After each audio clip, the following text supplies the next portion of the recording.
नमस्कार मित्रांनो, आज आपण आर्थिक नियोजनातील एक अत्यंत महत्त्वाचा विषय तो म्हणजे गुंतवणुकीचा आदर्श प्राधान्यक्रम यावर चर्चा करणार आहोत. आर्थिक यशाचा पाया घालवण्यासाठी गुंतवणूक निर्णय हे महत्त्वाचे ठरतात. कोणती गुंतवणूक आपल्यासाठी योग्य आहे, आपली आर्थिक स्थिती, आपले छंद कोणते आहेत आणि दीर्घकालीन उद्दिष्टे लक्षात घेऊन गुंतवणुकीचे निर्णय कसे घेतले पाहिजे याबद्दल मार्गदर्शन करण्यासाठी आजचा हा व्हिडिओ आहे. आर्थिक यशाचा आधार म्हणून विनायक कुलकर्णी यांच्या अर्थमेळ या पुस्तकातील गुंतवणूक प्राधान्यक्रमाचे सिद्धांत आपण समजून घेणार आहोत. या संदर्भात 3 प्रमुख उद्दिष्टे आहेत: स्थिर उत्पन्न, मूळ गुंतवणुकीत वाढ आणि तोट्यांपासून सुरक्षा.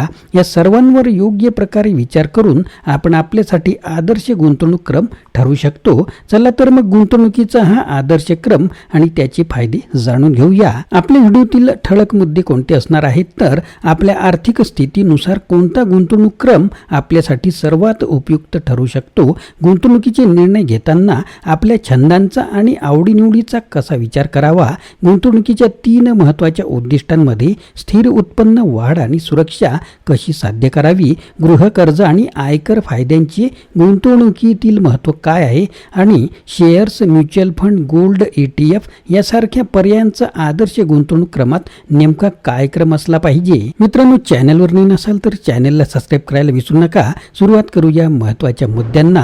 गुंतवणुकीचा प्राधान्यक्रम. आपापल्या आर्थिक स्थितीनुसार किंवा आर्थिक स्थितीवरून गुंतवणूक प्राधान्यक्रम निश्चित करून गुंतवणूक निर्णय घेणे हे नेहमीच हिताचे ठरते. आपले छंद सुद्धा आज गुंतवणुकीची साधने म्हणून विकसित होत आहेत.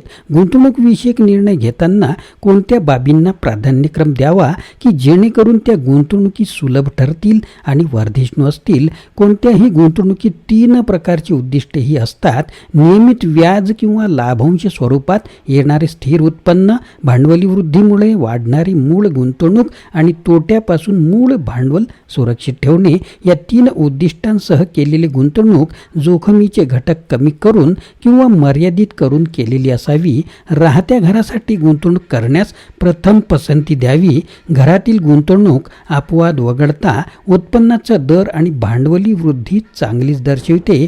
तसेच राहत्या घरासाठी काढलेले गृहकर्ज आयकराचे दायित्व कमी करण्यासाठी उपयुक्त ठरते.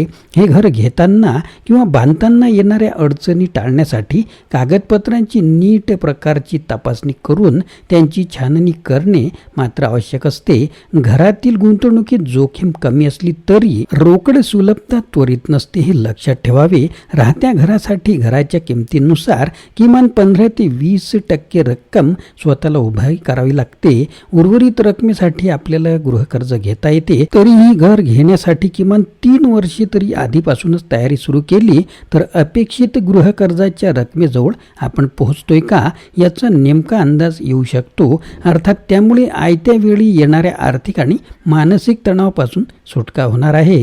राहत्या घराला गुंतवणुकीतील अग्रक्रम दिल्यानंतर दुसरा क्रमांक आयुर्विम्याचा लागतो. प्रत्येकाच्या राहणीमानानुसार आणि गरजेनुसार आयुर्विम्याचे पुरेसे संरक्षण स्वीकारणे आवश्यक ठरते. भारतात अजूनही विम्याचे महत्त्व पटवून घेतले जात नाही. त्यामुळे आयुर्विम्याची पॉलिसी ही एक सक्तीची बचत योजना आणि आयकरात सवलत देणारा घटक म्हणून वापरण्यात येत आहे. खरे म्हणजे कुटुंबाच्या आर्थिक संरक्षणासाठी आयुर्विमा असतो. एक गुंतवणूक साधन म्हणून हा घटक वापरण्यात येत असला तरी मूळ उद्देश दुर्लक्षून चालणार नाही. प्रत्येक कुटुंबाची आर्थिक उत्पन्न क्षमता आणि गृहकर्जासारख्या मोठ्या रकमेची आर्थिक जबाबदारी हे सर्व लक्षात घेऊन मुदतीचा विमा उतरवणे नेहमीच योग्य ठरते. किमान 10 ते 15 वर्षे हप्ते भरून या मुदतीच्या विम्याचे संरक्षण मात्र वयाच्या 75 ते 80च्या पुढेपर्यंत असणाऱ्या पॉलिसीला प्राधान्य दिले पाहिजे. या उपरोल्लेखित 2 घटकांनंतर कुटुंबाची विद्यमान तसेच भविष्यातील गरज लक्षात घेऊन स्थिर उत्पन्न देणाऱ्या आणि भांडवली वृद्धी देणाऱ्या या गुंतवणूक माध्यमांचा विचार करणे योग्य ठरते. भांडवली वृद्धी देणाऱ्यांमध्ये भविष्य निर्वाह निधी, राष्ट्रीय बचत प्रमाणपत्र, पुनरावर्ती ठेव गुंतवणूक योजना, यालाच आपण रिकरिंग डिपॉझिट इन्व्हेस्टमेंट सुद्धा म्हणतो, आणि वृद्धी लक्षी म्युच्युअल फंडाच्या योजना यांचा समावेश असतो. स्थिर उत्पन्न मिळवण्यासाठी बँक, पोस्ट व चांगल्या कंपन्यातील ठेव योजना, विशेषतः गृहवित्त वित्त सहाय्य देणाऱ्या कंपन्यांच्या ठेव योजना, म्युच्युअल फंडाच्या उत्पन्न देणाऱ्या योजना, सरकारी व सार्वजनिक क्षेत्रातील कंपन्यांची रोखे ज्याला आपण बॉन्ड म्हणतो, हे सर्व उपयुक्त ठरतात. सोने चांदीमधील गुंतवणूक ही बहुतांशी भावनिक प्रकारची असते.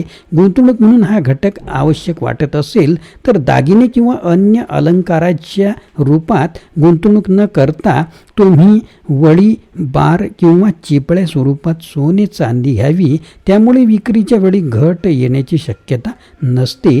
गोल्ड एक्सचेंज ट्रेडेड फंड्सच्या युनिट्समध्ये सोन्याची गुंतवणूक तर कधीही योग्य ठरते. आता चांदीमधील गुंतवणुकीसाठी सिल्व्हर एक्सचेंज ट्रेडेड फंडचे युनिट्स उपलब्ध झालेले आहेत. गोल्ड आणि सिल्व्हर एक्सचेंज ट्रेडेड फंड्समध्ये गुंतवणूक जर तुम्ही करायची असेल तर ती करण्यासाठी डीमॅट खात्याची आवश्यकता असते. शेअर्समध्ये गुंतवणूक करण्यासाठी आत्मविश्वासाबरोबरच निधीची आवश्यकता असते. शेअर बाजारातील घडामोडींवर सातत्याने लक्ष ठेवून खरेदी विक्रीचे निर्णय घ्यावे लागतात. एकीकडे कंपन्यांचा अभ्यास तर दुसरीकडे विविध उद्योग क्षेत्रात घडणाऱ्या घडामोडींकडे सुद्धा लक्ष ठेवून शेअर्स गुंतवणुकीचे निर्णय घ्यावे लागत असतात.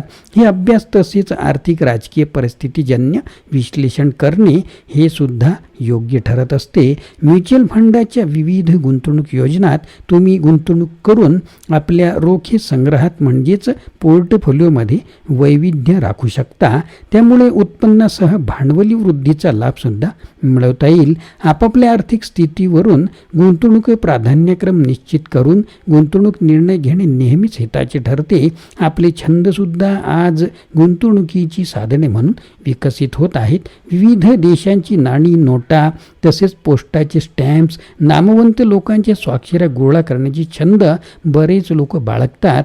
दुर्मिळ ठरणाऱ्या नाणी, नोटा, पोस्टाचे स्टॅम्प आणि स्वाक्षऱ्या भविष्यात चांगली किंमत मिळवून देऊ शकतात. तर मित्रांनो, गुंतवणुकीचा आदर्श प्राधान्यक्रम निवडताना आपली आर्थिक स्थिती, उद्दिष्टे आणि आपले छंद लक्षात घेऊन निर्णय घेणे महत्त्वाचे आहे. विनायक कुलकर्णी यांच्या अर्थमेळ या पुस्तकाने आपल्याला दिलेला हा मार्गदर्शक विचारपूर्वक अवलंबला तर आपण आर्थिकदृष्ट्या स्थिरता, वाढ आणि सुरक्षितता हे साध्य करू शकतो. शेवटी कोणत्याही गुंतवणुकीत आपली सोय आणि आपलीच जबाबदारी महत्त्वाची असते. आपल्या गरजेनुसार आणि लक्ष्यानुसार योग्य गुंतवणूक क्रम ठरवून आर्थिक यशाचा मजबूत पाया घालण्याची हीच वेळ आहे. या महत्त्वाच्या प्रवासात मी तुम्हाला यशस्वी भविष्यासाठी शुभेच्छा देतो. मित्रांनो, व्हिडिओ आवडल्यास लाईक करा, शेअर करा, आपल्या मित्रांना फॉरवर्ड करा आणि नवीन असाल तर चॅनलला सबस्क्राईब करायला विसरू नका.